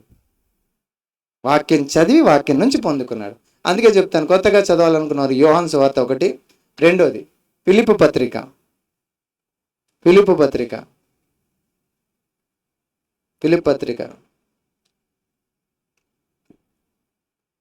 3 మార్కు 4 మొదటి యోహాను 5 రోమాపత్రిక 6 అపోస్తల కార్యం 7 మొదటి కొరింథీలు. సీరియల్గా ధ్యానించాలి, దేవుడు మాట్లాడతాడు. సో మొదటిది ఏంటి, రెండోది ఏంటి, వాక్యంలో ఒక భాగాన్ని చదవాలి, ఒక పారాగ్రాఫ్ను చదవాలి. ఎలా చదవాలి? 1కి 4 సార్లు చదవాలి. ఆ వాక్యం నుంచి దేవుడు ఏం చెప్తాడంటే, నువ్వు రోజు అనుకున్న ప్రకారంగా చదవాలి. కొంతమంది ఇట్లా చదువుతారు, అట్లా చదవద్దు, అది రాంగ్. నువ్వు చదువుతున్నావు, యోహాను సువార్త స్టార్ట్ చేసావు, ఇక రోజు దాంట్లో నుంచి ఒక్కొక్క భాగం చదువుతూ ఉండాలి. ఓకే, దాని నుంచి దేవుడు నీతో మాట్లాడే విషయం ఏంటంటే, నీ జీవితం గురించి నా ఉద్దేశం దేవుడు ఆ వాక్యం నుండి మాట్లాడతాడు. మొదటిది ఏంది, నీ జీవితం పట్ల దేవుని యొక్క ఉద్దేశం ఆ వాక్యం నుండి మాట్లాడతాడు. మొదటిది అది రాసుకున్నారా? నీ జీవితం గురించిన ఉద్దేశము దేవుడు ఆ వాక్యం నుంచి మాట్లాడతాడు. రెండోది, నీకు ఒకటి నేర్పించడానికి ఆ వాక్యం నుండి దేవుడు కోరుకుంటాడు. ఆ రోజు చదివిన వాక్యం భాగం నుండి దేవుడు నీకు ఒకటి నేర్పించాలనుకుంటాడు. ఏంటది తెలుసా? ఆయన ఎవరో ఆ వాక్యం నుండి నీకు నేర్పించాలనుకుంటాడు. సీని గారు వచ్చేవారు నేను చూపిస్తాను. బైబిల్ ఆదికాండం నుంచి ప్రకటన గ్రంథం వరకు నా వైపు చూడండి. ఆదికాండం నుంచి ప్రకటన గ్రంథం వరకు వచ్చేవారని చెప్తాను.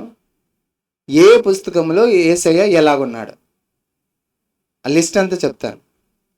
నువ్వు చదువుతున్న వాక్య భాగం నుండి దేవుడు నీకేం నేర్పించాలనుకున్నా అంటే, మొదటిది నీ జీవితంలో దేవుని యొక్క ఉద్దేశం ఏంటి అది చెప్పాలనుకుంటాడు. రెండోది, ఆ వాక్య భాగం నుంచి దేవుడు ఏమై ఉన్నాడో నీకు చూపించుకోవాలనుకుంటాడు. ఎందుకంటే ప్రతిరోజు దేవుడు నీకు కనబడాలని ఇష్టపడతాడు. సో నువ్వు చదివే వాక్యం నుండి ఆయన నీకు కనబడాలనుకుంటాడు. ఆ వాక్యంలో నీకు దేవుడు ఎలాగున్నాడు అది ఆయన నీకు చూపించాలనుకుంటాడు. అది చాలా ముఖ్యమైనది. సో అందుకే ఒకసారి చూడండి, 119 కీర్తన 105. 119 కీర్తన 105. నీ వాక్యము నా పాదములకు దీపము, నా త్రోవకు వెలుగై ఉన్నది. అలాగే 130, 119, 130.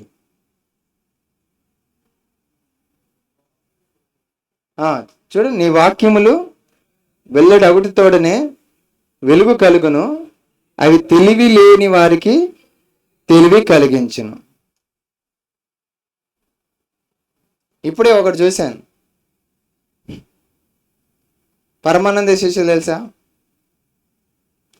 పరమానంద శిష్యులకి పరమానందే తన శిష్యులకి, రే మీరందరూ ఐక్యంతో ఉండాలిరా, పద్దాకు గొడవద్దు, చక్కగా కలిసి పని చేసుకోవాలి అని చెప్పారు. అయితే అమ్మగారు ఏం చేస్తారంటే, రే గుండు సూది తీసుకురారా అని అన్నది. గుండు సూదో బట్టల సూదో తీసుకురమ్మన్నది. వీళ్ళు కొట్టుకు వెళ్ళారు, సూది కొన్నారు. సూది చూస్తే ఇంతే ఉంది. వాళ్ళేమో అయ్యగారు ఇప్పుడే చెప్పారా మనకి గురువు గారు ఐక్యంగా పనిచేయాలి. ఎలా పనిచేయాలి జ్యోతి? ఐక్యం. మరి ఒక్కది ఎట్లా రా? వాళ్ళు ఎంతమంది ఉంటారు? వాళ్ళు 10 మంది ఉంటారు. 10 మంది ఎట్లా మోస్తారు? 10 మంది ఎట్లా మోస్తారు ఒక గుండు సుద్దని? కానీ ఎరే అట్లా కాదు, ఎలాగైనా సరే మనం ఐక్యంగా పనిచేయాలి, కలిసి పనిచేయాలి. దేన్ని? గుండు సుద్దని 10 మంది మోయాలనుకుంటున్నారు. దాంట్లో ఒకడికి మంచి తెలివి వచ్చి అదేం తెలియజేశారు సార్, ఒక పెద్ద ఇది ఈత మొద్దో లేకపోతే తాటి మొద్దో తీసుకొచ్చాడు. తాటి మొద్దకి ఆ గుండు సూది గుచ్చి లేకపోతే ఆ సూదిని గుచ్చి ఇక 10 మంది తాటి మొద్దును మోసుకొని వచ్చారు. అయ్యగారు చూడండి ఎంత ఐక్యంగా మేము గుండు సూదిని తీసుకొచ్చాము. ఆ తెలివితేటలు కాదు, ఏదో కొంచెం నిద్రపోవాలని చెప్పా, కొంతమంది నిద్రపోతున్నారు. హల్లెలూయా. కానీ మొత్తానికి నీకు దేవుని వాక్యం ఏం చేస్తుంది? తెలివినిస్తుంది. కొంతమంది అంత అమాయకంగా మోసపోతారు నాలాగా. తెలివి కావాలంటే వాక్యం చదవాలి. ఏ రోజుకి నువ్వు తెలివిగా ప్రవర్తించాలంటే ఆ రోజుకి నీకు వాక్యం కావాలి. నీ మార్గమునకు అది ఏం చూపిస్తుంది? త్రోవ. దేవుని వాక్యం వెలుగు, అది నీ మార్గమునకు త్రోవ చూపిస్తుంది. కన్ఫ్యూషన్ ఉండదు నీకు. వాక్యం చదివే లైఫ్లో కన్ఫ్యూషన్ ఉండదు. వాళ్ళు ఏం చేస్తారు, వాళ్ళు చాలా స్పష్టత ఉంటుంది. నువ్వు చదవట్లేదా అని ఏదో కన్ఫ్యూషన్లు ఉన్నట్టే. రెండోది, నీకు వెలుగు కలుగుతుంది అండ్ నీకు కావాల్సిన తెలివి అనుగ్రహించబడుతుంది. 2 విషయాలు మనం చూసాం. సో దేవుని వాక్యాన్ని ధ్యానిస్తున్నప్పుడు ఆయన మనని నిర్దేశిస్తాడు, ఆయన మనకి అవగాహన ఇస్తాడు, డైరెక్షన్ ఇస్తాడు, అండర్స్టాండింగ్ ఇస్తాడు. ఎట్లా పోవాలో చెప్తాడు, ఎలా పోవాలో చెప్తాడు. రోజు వాక్యాన్ని దేవుని సన్నిధిలో ధ్యానించకుండా ఏకాంతంలో గడపకపోతే నీకు ఖచ్చితంగా ఆ రోజు ఒక నిర్ణయం విషయంలో నీకు చాలా కన్ఫ్యూజన్ ఉంటుంది. చేయాలా వద్దా, పోవాలా వద్దా, ఉండాలా వద్దా, ఈ కన్ఫ్యూజన్ ఉంటుంది. కానీ వాక్యం ధ్యానిస్తే ఆ రోజు చెయ్యాలా వద్దా, వెళ్ళాలా వద్దా, ఉండాలా వద్దా, గన్ షాట్లో దేవుని దగ్గర నుంచి నీకు డైరెక్షన్ వస్తుంది. ఎందుకు చేయాలో దాని యొక్క అవగాహన కూడా నీకు వస్తుంది. ప్రభుకు స్తోత్రం చెల్లిద్దాం. హల్లెలూయా. ఓకే, ప్రతిరోజు కావాల్సిన వెలుగు, ప్రతిరోజుకి మనకు వెలుగు కావాలి. ఆ వెలుగు దేవుడు వాక్యం ద్వారా మనకు అనుగ్రహించబడుతుంది అని వాక్యం చదువుతూ తోడగానే ఏంటంట, చదవగానే వెలుగు కలిగెను. 130, నీ వాక్యములు వెల్లడి అగుట తోడనే వెలుగు కలుగును, అవి తెలివి లేని వారికి తెలివి. నీకు సలహాల కొరకు ఎవరి దగ్గర వెళ్ళే అవసరం లేదు. రోజు వాక్యం చదివే వ్యక్తి అయితే దేవుడు డైరెక్ట్గా నీతో మాట్లాడుతూ ఉంటాడు. దేవునికి మహిమ కలుగునాక. సో నీకు వెలుగు వస్తుంది. ప్రతిరోజు కావాల్సిన వెలుగు అవసరం. ఎందుకంటే ప్రతిరోజు సైతాన్ని కన్ఫ్యూజన్ చేయాలనుకుంటాడు. భూమి చీకటి కమ్ముచున్నది అని వాక్యం తెలుస్తుంది. లెమ్ము తేజరిల్లెమ్ము, ఇదిగో యెహోవా మహిమ నీ మీద ఉదయించెను, నీకు వెలుగు వచ్చి ఉన్నది. నీకు వెలుగు రోజు ప్రభు సన్నిధిలోనే వస్తుంది. అది గుర్తించి ఆ వెలుగు వాక్యం ద్వారా వస్తుంది. చదువుతుండగా స్పష్టత వస్తుంది, జీవితం గురించి అద్భుతంగా ఉంటుంది. సో ఇప్పుడు నువ్వు వాక్యం చదివావు, ఒక పారాగ్రాఫ్ చదివావు. ఆ పారాగ్రాఫ్లో దేవుడు నీకు ఎట్లా వెలిగిస్తాడు? వెలుగు వచ్చింది అని చెప్పాను. ఎట్లా వస్తుంది అంటే దాదాపు 7 ప్రశ్నలకు జవాబుగా వస్తుంది. సమయం ఉందా? ఆ 7 ప్రశ్నలు రాస్తాను, తర్వాత రేపు వచ్చే వారం వివరిస్తాను. 7 ప్రశ్నలకు జవాబుగా వస్తుంది. ఆ వాక్య భాగం చదివినప్పుడు, ఆ పారాగ్రాఫ్ చదివినప్పుడు, ఒక 10 లైన్లో ఒక 20 లైన్లో చదివినప్పుడు ఏకాంతంగా 15 నిమిషాల్లో నీకు 7 ప్రశ్నలు రావాలి. ఆ వాక్య భాగం చదివినప్పుడు మొదటి ప్రశ్న, ఈ వాక్య భాగం చదివిన తర్వాత నాలో ఉన్న ఏదైనా పాపాన్ని ఇది చూపిస్తుందా? అది ప్రశ్న. నేను సరి చేసుకోవాల్సిన పాపం ఏమైనా ఇది నాకు చూపిస్తుందా? నేను విడిచిపెట్టాల్సిన పాపం ఏదైనా ఇది చూపిస్తుందా? ఆ వాక్య భాగం నువ్వు చదువుతుండొచ్చు, చరిత్ర చదువుతుండొచ్చు ఆ వాక్య భాగంలో, లేకపోతే ఆ వాక్య భాగము నువ్వు ఒక కీర్తన చదువుతుండొచ్చు, లేకపోతే పత్రిక చదువుతుండొచ్చు, లేకపోతే ప్రభు యొక్క స్వార్థ చదువుతుండొచ్చు, ఏదో ఒక భాగం. అయితే ఒక్కొక్క భాగంలో ఒక్కొక్క రీతిగా నీకు అక్కడ నుంచి నీకు కొంత కనబడుతుంది. ఓకే, అయితే 7 విషయాలు ఈ 7 విషయాలు అన్ని వాక్య భాగంలో కనబడకపోవచ్చు. కానీ ఒక్కొక్క వాక్యంలో నీ పాపాన్ని చూపించే వాక్య భాగం అక్కడ ఉండొచ్చు. అక్కడ దావీదు చేసిన పొరపాటు నీకు నువ్వు చదివినప్పుడు నువ్వు కూడా అదే పొరపాటు ఏమైనా పడిపోయినవేమో. సువార్తలు చదువుతున్నప్పుడు యేసు ప్రభు బోధిస్తున్నప్పుడు నువ్వు మొహపు చూపులో పడిపోయినవేమో. విన్నారా? లేకపోతే నువ్వు కోపంలో ఉన్నావేమో. కోపపడు కానీ పాపం చేయకాని అలా ఆ వాక్య భాగాలు చదివినప్పుడు నీలో ఏమైనా కోపం ఉన్నదేమో అనే ప్రశ్న నీకు ఆ వాక్య భాగం నుండి రావాలి. మొదటి ప్రశ్న ఏంటి? ఈ వాక్య భాగంలో నా పాపము, విడిచిపెట్టాల్సిన పాపమైన ఏదైనా ఉన్నదా, నా జీవితంలో సరి చేసుకోవాల్సింది ఏమైనా ఉన్నదా? అది రెండో ప్రశ్న. ఈ వాక్య భాగం నుంచి నేను నమ్మవలసిన వాగ్దానం ఏమైనా ఉన్నదా? దేవుడు లోకమును ఎంతగానో ప్రేమించింది కాగా తన అద్వితీయ కుమారుని యందు పుట్టిన వాని యందు విశ్వాసం ఉంచువాడు నిత్యజీవము పొందును. అయితే వాగ్దానం ఏమైనా, నువ్వు నమ్మాల్సిన వాగ్దానం ఏమైనా ఉన్నదా? ఓర్పుతో ఉండి అంటాడు, సహనముతో ఉండి అంటాడు. ఆ రోజు దేవుడు నీకు ఏమైనా వాగ్దానం ఇస్తున్నాడు ఆ చదివే వాక్య భాగం నుంచి? అంటాడు, తగ్గించుకో, నేను హెచ్చిస్తా, తలగా చేస్తున్న తోకగా చేయను అనేది నువ్వు చదివిన వాక్య భాగంలో నీవు నమ్మవలసిన వాగ్దానం ఏమైనా ఉన్నదా? నీకు అందులో కనబడుతుంది. ఆ ప్రశ్నలతో ఆ 10 లైన్లు చదవాలి. మొదటి ఏంది? ఇది ఏమైనా నా పాపాన్ని ఏమైనా చూపిస్తుందా? రెండోది, నాకేమైనా ఈ వాక్య భాగం నుంచి ఏదైనా వాగ్దానం ఏదైనా నమ్మడానికి ఉందా? అన్నిట్లో ఉండకపోవచ్చు, ఆ రోజు చదివిన వాక్య భాగాలు ఉండొచ్చు. మూడోది, నేను వెంబడించవలసిన ఒక నమూనా ఏదైనా ఉందా? నేను అనుకరించాల్సిన ఒక వ్యక్తి ఎవరైనా ఉన్నారా? దావీదు స్టోరీ ఉంటుంది. నువ్వు అతని స్టోరీ చదివినప్పుడు నీకు అతని మన ఉదాహరణంగా ఉన్నాడా? లేకపోతే పౌలు గురించి చదువుతావు, లేకపోతే తిమోతి గురించి చదువుతావు, లేకపోతే మోషే గురించి చదువుతావు. నీవు అనుకరించాల్సినది ఏదైనా మాదిరి ఆ యొక్క వాక్య భాగంలో ఉన్నదా? నీవు అనుకరించాల్సిన మాదిరి ఆ వాక్య భాగంలో ఉన్నదా? నేను ఏదైనా వెంబడించాల్సిన వ్యక్తిత్వం అక్కడ ఏమైనా ఉన్నదా? ఒక మాదిరి ఉందా అక్కడ?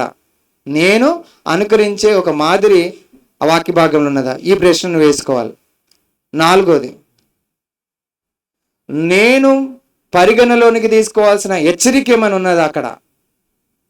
హెచ్చరిక నేను పరిగణలోనికి పరిశీలించి తీసుకోవాల్సిన హెచ్చరిక ఏమన్నా? ఎందుకంటే దావీదు హెచ్చరించబడ్డాడు. ఎవరితో? నాతానుతో. అలా ఏమైనా హెచ్చరిక ఉందా? హెచ్చరిక ఏమైనా ఉందా? ఓకే. ఐదోది, ఆ వాక్య భాగం చదివిన తర్వాత ఆ వాక్య భాగం నాకు తండ్రి, కుమార, పరిశుద్ధాత్మ గురించి ఏమైనా బోధిస్తుందా? అంటే వాక్య భాగంలో తండ్రి కనబడ్డా? అయితే ఎలా కనబడ్డాడు? యెహోవానా, ఎలోయిమా, యెహోవా రఫానా? తండ్రి ఇలా ఉన్నాడు. అక్కడ యేసుప్రభు ఏమైనా కనబడుతున్నాడా? అది పాత నిబంధన గ్రంథంలో కూడా యేసుప్రభు కనబడతాడు. ఎలాగ కనబడుతున్నాడు? అక్కడ నా దేవుని ఆత్మ ఎక్కడన్నా కనబడుతుండా? ఆదికాండం 1వ అధ్యాయంలో అంటావు దేవుడు ఆత్మ ఎలా ఉన్నాడ?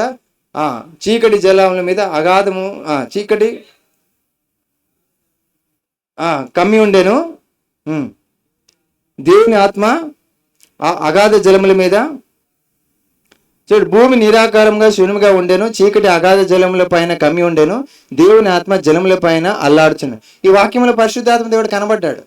అట్లా నువ్వు చదివిన వాక్య భాగంలో పరిశుద్ధాత్మ దేవుడు, యేసయ్య, తండ్రి ఏమైనా కనబడ్డా? రాసుకున్నారా? మీరు చెయ్యాలని రాపిస్తున్నాను. ఆరోది, నువ్వు నమ్మవలసిన, అలాగే నీవు జీవితంలో ఆపాదం లేకపోతే అనుభవించుకోవాల్సిన సత్యం ఏమైనా కనబడిందా? అక్కడ ఏదైనా సత్యం ఏమంటాడు? అక్కడ రోమా 5:1 అంటాడు, నీతిమంతుడు అతడు విశ్వాసం బట్టి నీతిమంతునిగా తీర్చబడ్డాడు. విశ్వాసం బట్టి నీతిమంతునిగా తీర్చబడ్డాడు. రోమా 5:1 ఉంటుంది. అంటే నేను నీతిమంతునిగా తీర్చబడాలంటే విశ్వాసము అనే మాట అక్కడ. అంటే విశ్వాసము నీతిమత్వం ఇస్తుంది, ఒక సత్యం. విశ్వాసము నీతిమత్వం ఇస్తుంది, అది సత్యం. సో ఆ సత్యాన్ని అప్లై చేసుకోవాలి. ఎట్లా? నేను నీతిమంతునిగా ఉండాలంటే ప్రభునందు విశ్వాసం. అట్లా ఏదైనా సత్యం నువ్వు చదివిన వాక్య భాగంలో నీ లైఫ్లో అప్లై చేసుకోవడానికి ఏమైనా ఉందా అక్కడ?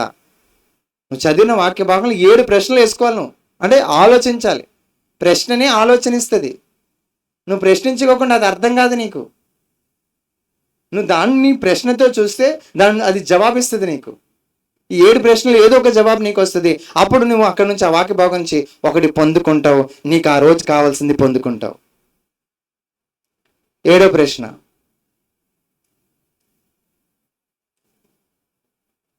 ఈ వాక్య భాగం నుండి నేను నా జీవితంలో అన్వయించుకునే ఏదైనా సూత్రం ఉందా?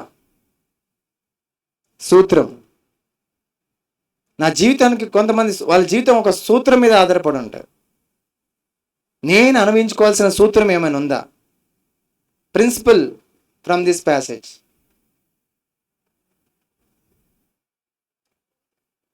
ఓకే, ఇలా ప్రశ్నించుకున్న తర్వాత దీని అంతటిని ఏం చేయాలి తెలుసా?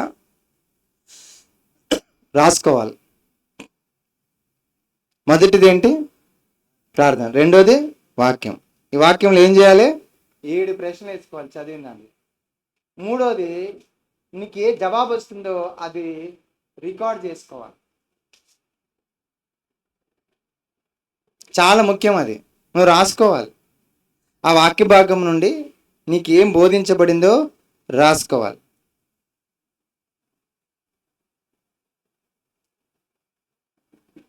నీ నీ ఆలోచనలు రాసుకోవాలి. నీ నీ నీ పొరపాట్లు, ఎందుకంటే చదివిన తర్వాత నీకు ఆలోచనలు వస్తాయి, ఆలోచనలు రాసుకోవాలి. చదివిన తర్వాత అది నీకు చూపించే పొరపాట్లు రాసుకోవాలి. రాసుకొని అవి అలా రాసుకోవడం వల్ల అవి నీకు ఎలా ఉపయోగపడతాయి అంటే, మరలా ఆ పుస్తకం చూసుకున్నప్పుడు నీ మార్పుకు అది ఉపయోగపడుతుంది. నువ్వు ఎంతవరకు మారావు, ఎంతవరకు మారావు. చాలాసార్లు వాక్యం చదివేస్తాం, దేవుడు చాలా స్పష్టంగా మాట్లాడేస్తాడు, మార్చుకోవాల్సిన విషయాలు అన్నీ తెలిసిపోతాయి. కానీ రాసుకోము, దాన్ని మరలా చూసుకున్న తర్వాత. కాబట్టి చదివింది మార్చుకోవాలని తెలిసి కూడా మార్చుకోకుండా అలాగే జీవితం కొనసాగుతుంది. అద్భుతంగా కొన్ని పుస్తకాల నుంచి దేవుడు అద్భుతంగా మన జీవితంలో మార్చుకోవాల్సినవి చెప్తాడు. అరే నాలో మార్పు ఇది అని గుర్తిస్తాం, కానీ తర్వాత దాన్ని మర్చిపోతాం. కానీ రాసుకుంటే ఎంతవరకు మారావో నీకే అర్థమవుతుంది. నేను అందుకే కొంతమంది ఏదైనా పుస్తకం చదివినా, బైబిల్ చదివినా నీకేం అర్థమవుతుందో రాసుకో అంటాను. నీకు కూడా తెలుసా, నువ్వు రాసుకున్నప్పుడు ఆ వాక్యం నుంచి, నువ్వు దాన్ని మార్చుకున్నాడు ఆ వాక్యం నుంచి, ఎవరైనా ఎప్పుడైనా నీకు వాక్యం చెప్పమంటే అనుభవంతో వాక్యం చెప్తావు. ఆ వాక్య భాగం తీసి నీ అనుభవం దాంట్లో చెప్తావు. 77వ కీర్తన నా జీవితంలో చాలా కష్టమైన టైం అది. ఆ రోజు ఈ 77వ కీర్తన చదువుతున్నాను, నాకు దేవుడు మాట్లాడాడు. నీ ఎదుట సముద్రం ఉన్నది, కానీ సముద్రం గుండా నేను తీసుకెళ్తానని దేవుడు మాట్లాడాడు. 77వ కీర్తన అదే ఉంటుంది, నా మార్గము సముద్రంలో ఉంది. నీ ఎదుట సముద్రం లాంటి కష్టాలు ఉన్నాయి, ఇంక ఇది తీరదు అనుకుంటున్నావు. అవును, సముద్రం ఎంత పెద్దది, తీరదు కదా. సంసారము సముద్రం ఒకటే అనుకుంటాం కదా. కానీ ఆ రోజు దేవుడు చెప్తున్నాడు, సముద్రంను కూడా 2 పాయలు చేశాడు అని అన్నాడు. సముద్రం కూడా నాకు మార్గం ఉందని ఆ కీర్తనతో దేవుడు మాట్లాడాడు నాతో. ఆ 77వ కీర్తన ఎన్నో ప్లేస్లో వాక్యం చెప్పాను, అనుభవంతో చెప్పాను. సో నీ జీవితంలో వాక్య అనుభవం అనేది నువ్వు ఎలా రోజు వాక్యం ధ్యానించి దానిలో ఉన్న ప్రశ్నలు వేసుకొని దాన్ని నువ్వు రాసుకొని మార్చుకోవాల్సినవి, చూసుకోవాల్సినవి అన్నీ ఉంటాయి. అంటే ఒక్కొక్కసారి నీకు భయంకరమైన కష్టాలు గుండా వెళ్తావు. నువ్వు రోజు వాక్యం చదువుతుంటే ఆ రోజు దేవుడు నువ్వు చదివే వాక్యం భాగం నుండే నీకు ధైర్యాన్ని ఇస్తాడు, నిన్ను బలపరుస్తాడు, నిన్ను ప్రోత్సహిస్తాడు, నీకు ఆలోచన ఇస్తాడు, నడిపిస్తాడు. వెంటనే రాసేసుకోవాలి. ఏం చేయాలి? రాసేసుకోవాలి. శ్రమ అయిపోయింది, రికార్డ్ చేసుకోవాలి. నిజానికి 4వది ప్రార్థన చేయాలి. మళ్ళీ ఏం చేయాలి?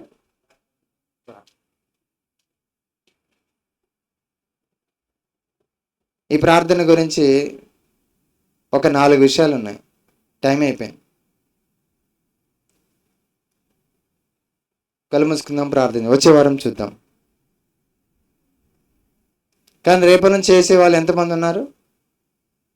మీరు ఆశ కలిగితే పరిశుద్ధాత్మ దేవుడు సాయం చేస్తారు. ఎందుకంటే మన వల్ల కాదు కదా. ఏమన్నాడు? కృప. రాత్రిపూట ట్రై చేయండి, పొద్దున్న దేవుడు లేపుతాడు. ఆయన రాత్రి ప్రయత్నించాడంట, రాత్రి ఉన్నాడు, పగలు ఉన్నాడు, 3 జాములు ఉన్నాడు, మళ్ళీ పెందల కళ్ళలో ఉన్నాడు. ఆ ఆశ ఉన్న వాళ్ళకి ఖచ్చితంగా లేస్తారు. తమ మీద తాము ప్రేమ, అమ్మ ఎంత పక్కగా అయిపోతావునో, చిక్కిపోతావు, ముఖం నల్లగా అయిపోతుంది, నిద్ర లేకపోతే అయ్యో రేపు పొద్దునంత కష్టపడాలి, ఎంత ఇబ్బంది ఉంటుందో తెలుసా నీకు అని నీ మీద నీకు జాలి వస్తే నువ్వు లేగవు ఇక. అబ్బా చూడు అసలు కాసేపు పడుకో ఏం కాదులే అంటే నువ్వు దేవుని ప్రేమించడం కంటే ఎవరిని ఎక్కువ ప్రేమించుకుంటున్నావు? నిన్ను ప్రేమించుకుంటున్నావు కదా. ఎవరి పేరు ఎత్తాను ఆయన, మళ్ళీ దీన్ని లైవ్లోకి వేస్తాను కాబట్టి అర్థమవుతుందా? నిన్ను ఎక్కువ ప్రేమించుకుంటున్నావు. అబ్బా నాకు ఎంత అనారోగ్యం తెలుసా, రాత్రి టాబ్లెట్ వేసుకున్నాను, రాత్రి అంతా కూడా దేనికి వెళ్ళాను, 3-4 సార్లు వెళ్ళాను నిద్రలో కాదు బాత్రూమ్కి. మేలుకు వచ్చింది, అసలు నిద్రనే పోలేదు తెలుసా, పద్దాకలు వేస్తూనే ఉన్నా అని పొద్దున నీ మీద నీకు జాలేసి ఎవరితో గడపవు.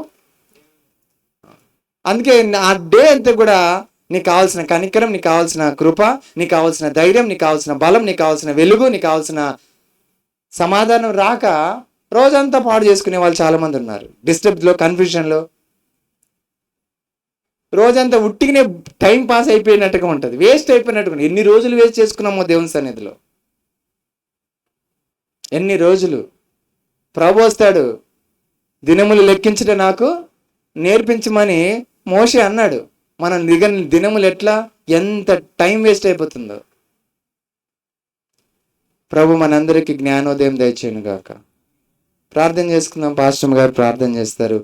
అందరూ కూడా ప్రభుతో ఏకాంతంగా గడుపునట్లు ప్రభు సాయం చేయలాగున ఈ వాక్యం వ్యర్థం అవ్వకుండా అందరూ కూడా వాక్యంలో ఎదుగుతూ, నా ఉద్దేశము ఇది చెప్పడానికి, నా ఉద్దేశము నాకు తెలుసు మీకు అందుకే చెప్తున్నాను కాదు. నా ఉద్దేశము అందరూ దేవునితో దగ్గర అవ్వాలని ఒక ఉద్దేశం, అందరూ జయించాలని ఉద్దేశం, అందరూ వారి జీవితంలో దేవుని యొక్క సంపూర్ణమైన సంకల్పము, చిత్తము నెరవేరే పరిస్థితులకి రావాలని నా ఉద్దేశం. అది ఒకటి దేవునితో ఏకాంతంతో గడిపితే తప్ప అలాంటి స్థితి రాదు. ఆ కృప ఆ స్థితిని ఇస్తుంది. పౌలు అంటాడు, నేనేమయ్యున్నానో కృప వల్ల అయ్యున్నాను. ఆ కృప పొందాలంటే ఏకాంత సమయం. అందరూ అటు స్థితిలోకి వచ్చినట్లు ప్రార్థన చేద్దాం. పాస్టర్ గారు ప్రార్థన చేస్తారు. స్తోత్రం స్తోత్రం స్తోత్రం నాయన, పరిశుద్ధుడా, మహోన్నతుడా, మహాగణుడా, నీకు వందనాలు చెల్లిస్తున్నాం నాయన. ఈ సాయంకాల సమయంలో నాయన అయ్యా నీ వాక్యము నా ప్రభు అయ్యా వెలుగులోనికి నాయన మమ్మల్ని నడిపించడానికి నాయన ఈ యొక్క నా ప్రభు అయ్యా కూడికలు మమ్మల్ని అందరినీ నడిపించినందుకు వందనాలు చెల్లిస్తున్నాం ప్రభు. అయ్యా ఇదిగో నా ప్రభు నీ వాక్య ధ్యానము నాయన మేము ఏ విధంగా చేయాలి అని నాయన అయ్యా మేము నేర్చుకుంటుండగా నాయన ప్రతి ఒక్క విషయంలో నా ప్రభువా మీరు మాట్లాడిన విధానం బట్టి నీకు వందనాలు ప్రభువా. అయ్యా నీ వాక్యము బ్రతికించేది ప్రభువా, నీ వాక్యము నాయన ఆదరణ చూపేది నా ప్రభువా. అయ్యా నీ వాక్యము నా ప్రభువా అయ్యా ఇదిగో నాయన నీ మార్గము చూపించేది ప్రభువా. అయ్యా ఇదిగో